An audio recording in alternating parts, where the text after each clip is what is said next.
Pessoal, preciso que vocês fiquem bem ligados nesse editorial, porque tem muita coisa acontecendo ao mesmo tempo. Então, sabe, são tantos acontecimentos e absurdos que a gente precisa trazer para vocês em primeira mão. Um dos pontos é uma ação que o Lula acaba de tomar em favor do Irã, bem agora, na porta do gol, onde o Putin está ameaçando uma terceira guerra mundial. E o próprio Biden já está disposto a isso, antes do Trump assumir. Cara, fica ligado, onde que a gente pode parar? Até a própria esquerda criticou o Lula agora. Por outro lado, tem também a questão do indiciamento do Bolsonaro aqui. Tá assustador de ver. O Bolsonaro não ficou quieto, não. Ele avançou contra o ministro Alexandre de Moraes, que pegou muitas pessoas de surpresa, né? A forma que o Bolsonaro, assim, demonstrou que não vai se intimidar em relação ao Alexandre de Moraes. Mas será mesmo? Qual é o destino do Bolsonaro daqui para frente? A gente vai falar um pouco sobre isso. Outro ponto que a gente precisa falar é sobre o próprio Trump. O Trump, ele tem seus planos de governo que são polêmicos. A galera da esquerda, então, detesta. A galera da direita, alguns estão questionando sobre a questão imigratória, por exemplo. Mas o Donald Trump acaba de ganhar um apoio importantíssimo para colocar os seus planos em prática. Pois é, vamos falar sobre isso aqui nesse editorial. Então não esqueça de se inscrever, curtir, compartilhar. Esse está repleto de informação relevante para você. Hoje é dia 21 de novembro de 2024. Então foca muito nas informações que a gente vai trazer, porque realmente se você não tiver bem informado nos tempos, nesse tempo maluco que a gente vive, realmente você pode ser pego de surpresa. E a gente já viu muita coisa terrível acontecendo na história por pessoas que não se informaram antes, tá bom? Só lembrando, tá? Eu preciso fazer o merchan aqui para você. Você que tem interesse em saber os segredos que os milionários utilizam no leilão. Você sabe que eu tenho muitos clientes, grandes empresários, figuras que realmente sabem como aplicar o seu dinheiro. Muitos deles aplicam com leilões. Um é o próprio Pablo Marçal. Então, eu peguei todas essas regras de leilões, coloquei nesse livro para vocês. Então, você vai fazer o download do livro e, com esse livro, você vai entender, como ganha dinheiro com leilão, tá bom? Vamos lá, vamos começar de informação. Vamos começar com esse absurdo que o Lula acaba de fazer em relação ao Irã. Você lembra que logo no início do governo Lula, ele aceitou navios iranianos aqui no nosso porto? Lembra disso? Absurdo. Causou um conflito, quase causou um conflito internacional com os Estados Unidos. Depois, lembra que o Alckmin foi na posse do presidente iraniano, tirou foto lá do lado do cara que no mesmo dia foi assassinado por Israel, pelas forças de Israel. Agora, o Lula prepara mais uma. Pois é, o Brasil, na ONU, que é bem questionada, né? A integridade e a imparcialidade da ONU, o governo Lula, e aqui é bom deixar bem claro, é o governo Lula, não é o Brasil, é o governo Lula decidiu não votar em condenação ao Irã por repressão a mulheres. Ou seja, é uma conivência com o autoritarismo sem precedentes. O governo brasileiro, ou melhor, o governo Lula, sob a liderança do petista, decidiu se abster em uma resolução da ONU que condena o Irã por repressão às mulheres, violência contra manifestantes e aumento das penas de morte no país. Às vezes a impressão que se tem é que realmente isso não é condenável para o Lula e para a esquerda, né? Mas algumas figuras da esquerda questionaram também, né, a ação do Lula. A resolução foi proposta por europeus e norte-americanos e aprovada com apoio de 77 países, incluindo outros governos de esquerda, como Chile, México, Espanha, Colômbia. No entanto, nenhum integrante do BRICS votou a favor da condenação. E aí, quando eu falo que é o eixo do mal, e agora o Irã já está entrando no BRICS, né? Grupos, não me lembro se é o Hezbollah, está querendo entrar. Então, grupos, autoritários estão entrando. O recado que o BRICS passa para o mundo é o eixo do mal autoritário. E o Brasil está ali, juntinho, encabeçado com tudo isso. Mas e o Trump? Eu vou falar já sobre o Trump, nesse caso aqui, do apoio que o Trump teve. Acabei de falar para vocês sobre mísseis intercontinentais que a Rússia mandou para a Ucrânia e disse: já estamos em uma escala global, ou seja, uma guerra global. E aí? Vamos lá. O Bruno Souza questionou esse caso do Lula aqui, né? Na ONU, o Brasil se abstém em votação para condenar o Irã por repressão a mulheres. Ele escreveu o seguinte: a esquerda vive dizendo defender direitos humanos, mas não hesita em proteger regimes autoritários como o Irã, quando convém à sua agenda. O governo brasileiro, sob Lula, se absteve em uma votação da ONU, que condena o Irã por repressão contra mulheres pela violência utilizada, né, para silenciar manifestantes. Pois é, mas como se não bastasse, né, na República das Bananas tudo acontece. Vamos falar de um ataque hacker que envolve o Bolsonaro. Mais uma vez, o Bolsonaro sendo enfiado nas coisas que o coitado não tem nada a ver, né? E aí, nesse caso aqui, pode ser que agora ele seja indiciado também por mais um ataque hacker. Lembra do caso do hacker de Araraquara, aquele cara que falou que tinha invadido o sistema do CNJ e feito uma ordem de prisão contra o próprio Alexandre de Moraes e disse que foi o Bolsonaro que mandou? Pois é, o Bolsonaro entrou com ação contra ele, ele foi condenado porque o Bolsonaro disse que nunca mandou isso e o hacker lá não teve como provar. Agora o que aconteceu? Invadiram uma secretaria, né, lá no Ceará, colocaram foto do Bolsonaro dentro do perfil da secretaria. Hacker invade conta de secretaria do Ceará e publica fotos de Bolsonaro. Pois é, foram lá e colocaram fotos do Bolsonaro lá, né? Esse aqui é o perfil do Instagram deles, com as fotos do Bolsonaro. E aí, a secretária do Ceará, né, a Delita Monteiro, escreveu o seguinte: invadiram o nosso Instagram e já estamos providenciando a retirada desses invasores. Gente que não gosta da democracia comete esse tipo de crime. Olha o discurso. Gente que não gosta da democracia comete esse tipo de crime. E todas as medidas cabíveis serão tomadas, né? O discurso que o Bolsonaro tem responsabilidade nisso aí. Pois é, né? Mais uma vez aí falar que é responsabilidade do Bolsonaro invadir e colocar a foto dele. Qual é o interesse de colocar uma foto numa secretaria se o cara tem um perfil com milhões de seguidores? Vamos lá, outro ponto que a gente precisa falar, a matéria do Metrópolis. Eu sempre cito a fonte para vocês. De todos os deputados que são aliados do Bolsonaro, o único que foi indiciado é o delegado Ramagem. Tá? E, sabe, a maioria dos deputados que foram eleitos sob a bandeira Bolsonaro, caladinho. Ramagem é o único parlamentar indiciado pela Polícia Federal no inquérito do golpe, né, do suposto golpe.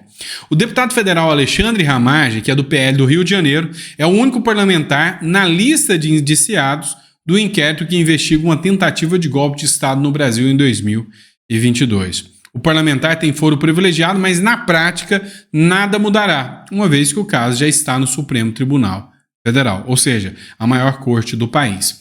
E aqui é que entra o ponto. Deveria estar no Supremo Tribunal Federal? As figuras que estão sendo julgadas têm foro privilegiado? Não. Então, a questão da competência é uma discussão que muitos juristas levantam, né? Mas o Ramagem não foi o único. Você lembra do caso do padre também? Pois é, o padre estava no lugar errado, na hora errada, segundo a sua defesa. A Polícia Federal indiciou também o padre no inquérito do golpe. Saiba quem é. A Polícia Federal incluiu um padre católico na lista das 37 pessoas indiciadas no inquérito que apura uma suposta tentativa de golpe de Estado para evitar a posse de Lula em 2022. Trata-se do padre José Eduardo de Oliveira e Silva. O religioso, segundo as investigações, teria participado de uma das reuniões sobre o plano golpista do Palácio do Planalto.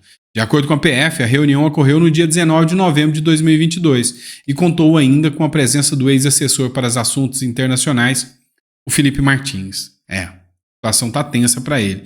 E o advogado, Amaury Feres Saad. Então, segundo eles, teve uma reunião para tomar definições, né, inclusive com orientações jurídicas sobre uma minuta do golpe. Como eu disse, se o plano era assassinar figuras políticas, para que uma minuta? Não faz sentido. E o padre também falou: o que eu estava fazendo de orientação jurídica se nem advogado eu sou? Só fui para acompanhar, sou padre, tenho o direito de estar, me chamaram, eu fui. Né? Por outro lado, o Bolsonaro falou que vai tomar atitudes, né, e avançaria contra o ministro Supremo Alexandre de Moraes. Essa matéria foi publicada no Metrópolis. E hoje eu vou mostrar para vocês qual foi, né, a ação tomada pelo próprio Bolsonaro. Agora tem um ponto também que a gente vai falar sobre o Trump daqui a pouquinho, né, e sobre esse apoio que ele ganhou. Mas essa matéria do Metrópolis que eu estava citando para vocês é essa. O Bolsonaro quebra o silêncio após ser indiciado pela Polícia Federal. Rapaz, o Bolsonaro está numa situação muito, mas muito complicada. Afinal, não existe argumento jurídico. Para que advogado? Se a vítima do caso é o relator, ou seja, o investigador do caso, ou seja, o juiz do caso também. Então, assim, a situação que o Bolsonaro se encontra hoje é quase impossível de defesa. É mais ou menos você argumentar com a sua mãe quando ela pega a vara de marmelo depois que você fez uma arte. Ela vai descer o sarrafo em você. Às vezes, foi até outro irmão que fez a coisa, mas é você que vai apanhar. Então, não tem argumentação.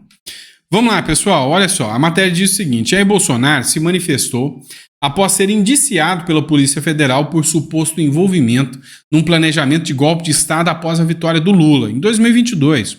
Em conversa por telefone com a coluna do Paulo Capelli, o ex-presidente concentrou suas críticas no ministro Alexandre de Moraes, relator do processo do Supremo Tribunal Federal. Abre aspas para a fala do Bolsonaro.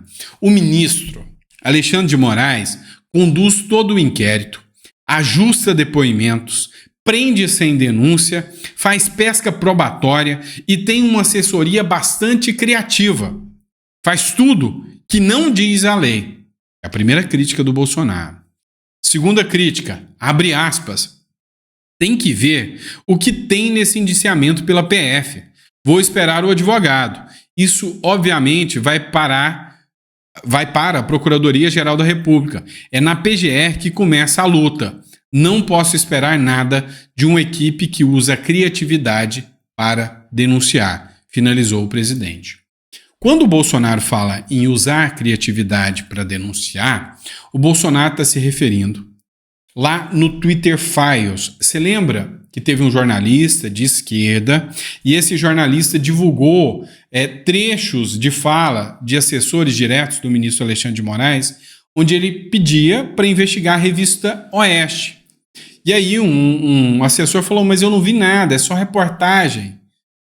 E a resposta foi, usa a sua criatividade. É aqui que o Bolsonaro está se baseando para falar, né? Gente que usa a sua criatividade para denunciar. E aí continua a matéria, não parou por aqui não. Jair Bolsonaro e mais 36 investigados foram indiciados pela Polícia Federal por um suposto envolvimento em planejamento de golpe de Estado na quinta-feira. Na quarta, a PF realizou a operação que prendeu 6 militares acusados de planejar a morte do presidente Lula e do ministro Alexandre de Moraes. A Polícia Federal apontou que um militar chegou até as imediações da casa de Moraes com o objetivo de prender o magistrado. A referência de Bolsonaro ao termo criatividade é uma alusão a uma mensagem de Ayrton Vieira, né, juiz instrutor do gabinete de Moraes, a Eduardo Tagliaferro, então chefe do Assessoria Especial de Enfrentamento à Desinformação do Tribunal Superior Eleitoral. Abre aspas. Use sua criatividade. Risos. Escreveu Vieira ao responder a Tagliaferro sobre a dificuldade de formalizar uma denúncia contra a revista Oeste. O que as pessoas precisam entender é que se pega a revista Oeste, pega outras também. Então a crítica é grande, tá? Inclusive o ministro do Supremo, o presidente do Supremo Tribunal Federal, Luiz Roberto Barroso, hoje ele se manifestou, tá? E aí ele disse o seguinte, fica só um pouquinho que eu vou falar sobre o caso do Trump, mas ele disse o seguinte, judiciário no Brasil tem papel diferente do que no resto do mundo, afirma o Barroso. Pegou muito mal essa fala do Barroso. Então, o pessoal aliado do Bolsonaro está fazendo muitas críticas a essa fala do Barroso. Ou seja, é nítido e evidente que a forma que o judiciário age no Brasil é diferente. E o próprio presidente do Supremo fala isso. Matéria do Gazeta Brasil que diz o seguinte, citando a fonte, Gazeta Brasil. O presidente do Supremo Tribunal Federal, Luiz Roberto Barroso, criticou nesta quinta-feira o excesso de judicialização do setor da saúde. Ele mencionou casos relevantes já julgados pelo Supremo que serviram como referência para orientar as demais instâncias do judiciário. E aí, citando um termo, né, relativo à saúde, foi meio que uma justificativa para argumentar o tamanho do ativismo judicial que acontece no Brasil. Ou seja, pautas como a pauta da saúde são pautas de executivo, do poder executivo, e não do judiciário. Então, assim, muitos estão usando esse print aqui, inclusive, para fazer críticas, né, ao Supremo Tribunal Federal. Já o Trump, como eu disse para vocês, ganhou muito apoio, né, e apoio forte. Vocês não conhecem o poder do Texas, né? Texas, para quem não sabe, é um estado norte-americano. É um estado que facilmente conseguiria sobreviver sem o resto dos Estados Unidos e se tornar uma das maiores potências mundiais. É um grande exportador, é um grande produtor, inclusive do gado, né? O agro norte-americano é forte, principalmente através do Texas. Várias indústrias, várias empresas petroleiras, petrolíferas. Então, o Texas é um estado muito forte. E olha só o que aconteceu aqui. O Texas oferece a Trump terreno para erguer instalações de detenção de imigrantes. Vocês já entenderam o que está acontecendo e calma que eu vou explicar. Calma, tá?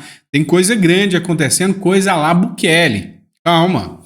O estado do Texas ofereceu ao presidente eleito dos Estados Unidos, Donald Trump, um terreno na fronteira com o México, para a construção de instalações de detenção de imigrantes em situação irregular. A proposta foi oficializada pela republicana Dawn Buckingham, responsável por gerir o patrimônio do estado, em uma carta. O que acontece? Hoje, né, a gente sabe, inclusive foi matéria da Veja, que o Milei está fornecendo um plano para os Estados Unidos, o plano motosserra do Milei, plano de corte de gastos. Por outro lado, a gente sabe que os Estados Unidos também está começando uma aproximação muito grande com Nayib Bukele, tá? O Nayib Bukele, presidente de El Salvador. O plano de corte de gastos fez um alinhamento muito grande entre o presidente Milei e o Elon Musk, que vai ser o responsável por implementar esse plano dentro dos Estados Unidos de corte de gastos. Por outro lado, né, o secretário de governo norte-americano está começando a vislumbrar a hipótese de um plano de combate pesado ao crime organizado. A ideia do Donald Trump, assim como o Bukele fez, é deixar os Estados Unidos um país muito mais seguro. Como? Combatendo narcotráfico com grandiosas prisões. E aí seria esse argumento de que o Texas está fornecendo um terreno para a construção de um grande presídio. Cara, Bukele começou exatamente assim.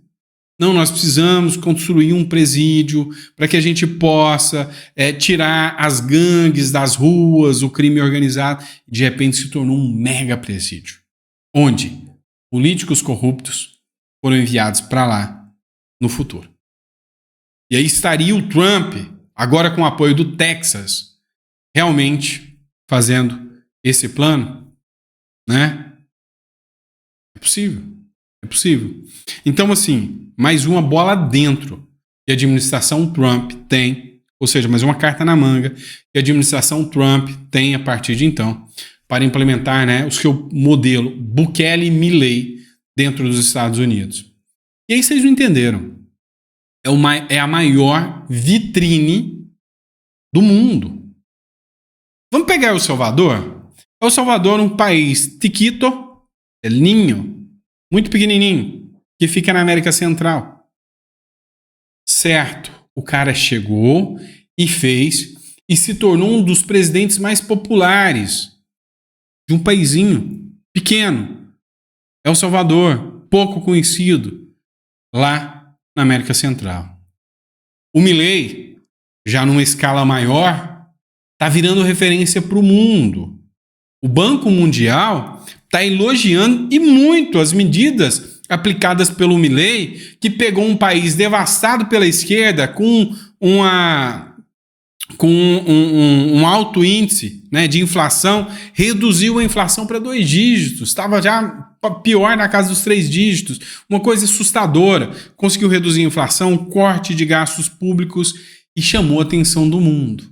Agora o Donald Trump junta o melhor de cada um desses dois e vai mostrar o seguinte: olha como é a direita no poder. Então, já tem quem aposte que os Estados Unidos vai virar uma vitrine do mundo. Meu amigo, quer uma dica de investimento? Compra dólar. Tá? A moeda vai se valorizar. Muitos países vão querer muito estar do lado dos Estados Unidos.